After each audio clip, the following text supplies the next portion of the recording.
Mummy daddy ಹೇಗಿದ್ದಾರೆ ಮತ್ತೆ friends ನ ಮೀಟ್ ಆಗಿದ್ರ? ಯಾಕೆ ಅಪ್ಪ ಅಮ್ಮನ ಬಗ್ಗೆ ಕೇಳ್ತಾ ಇದೀವಿ ಅಂದ್ರೆ ಮನೆಗೆ ಬಂದಾಗ ನಿಮ್ಮ ಅಮ್ಮ ತುಂಬಾ ಒಂಥರ ಎಲ್ರಿಗೂ ತುಂಬಾ ಕ್ಯೂಟ್ ಅನ್ಸ್ತಾ ಇದ್ರು, ಆಮೇಲೆ ತುಂಬಾ ಸೆನ್ಸಿಟಿವ್ ಇದಾರೆ ಅನ್ನಿಸ್ತು. ಸೊ ಹೇಗಿದ್ದಾರೆ ಅವರು? ನಿಮ್ಮ ಬಿಗ್ ಬಾಸ್ ಜರ್ನಿ ಬಗ್ಗೆ ಅವ್ರೇನ್ ಹೇಳ್ತಿದ್ರು? To be honest with you, ಅಂದರೆ ಒಳಗಡೆ ನಾನು ಬಿಗ್ ಬಾಸ್ ಆಡ್ತಿರ್ಬೋದು, ಆ್ಯಕ್ಚುಯಲ್ ಬಿಗ್ ಬಾಸ್ ಮನೆ ಹೊರಗಡೆ ನಡೀತಾ ಇತ್ತು. ತುಂಬ ನೊಂದ್ಕೊಂಡಿದ್ರು, ತುಂಬ ಬೇಜಾರಾಗಿತ್ತು, ಸಖತ್ ನೋವು ಪಟ್ಟಿದ್ದಾರೆ. ಅಂದರೆ ದಿಫ್ ಗಾನ್ ಥ್ರೂ ಹೆಲ್ ಅಂತಲೇ ಹೇಳ್ಬೋದು. ನನಗದು ಗೊತ್ತಿರಲಿಲ್ಲ. ಸೊ ಫ್ರೆಂಡ್ಸ್ ಎಲ್ಲ ಬಂದ ಮೇಲೆ ಒಬ್ಬೊಬ್ಬರೇ ನೋಡೋಕೆ ಬರ್ತಾ ಇದ್ದಾರಲ್ಲ, ನಾನು ತುಂಬ ಕ್ಲೋಸ್ ಸರ್ಕಲ್, ಚಿಕ್ಕ ಸರ್ಕಲ್ ಇರೋದ್ರಿಂದ ಒಂದು 4-5 ಜನ ಎಲ್ಲ ನೋಡೋಕೆ ಬಂದಾಗ ಹೇಳಿದ್ರು ನನಗೆ ಹಿಂಗಾಗಿದೆ ಅಂತ, ಈ ಥರ ಎಲ್ಲ ನೆಗೆಟಿವ್ ಆಗಿದೆ. ನಂಗೆ ಒಂಚೂರು ತಲೆಯಲ್ಲಿ ಐಡಿಯಾನೇ ಇಲ್ಲ. ಒಳಗಡೆ ನಾವು ಏನೋ ಮೈಂಡ್ ಸೆಟ್ ಇಟ್ಕೊಂಡು ಆಡ್ತಾ ಇರ್ತೀವಿ, ಹೊರಗಡೆ ಹಿಂಗೆಲ್ಲ ನೆಗೆಟಿವ್ ಆಗುತ್ತೆ ಅಂತ ನಮ್ಮ ಕನ್ಸು ಅಂದ್ಕೊಂಡಿರಲ್ಲ.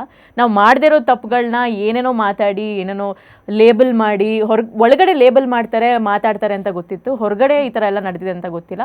ಸೊ ಆ ಮಾತುಗಳಿಂದ ಸ್ವಲ್ಪ ಬೇಜಾರು ಮಾಡ್ಕೊಂಡಿದ್ದಾರೆ. ಬಟ್ ಎಷ್ಟೊತ್ತು ಈ ಥರ I will get them back.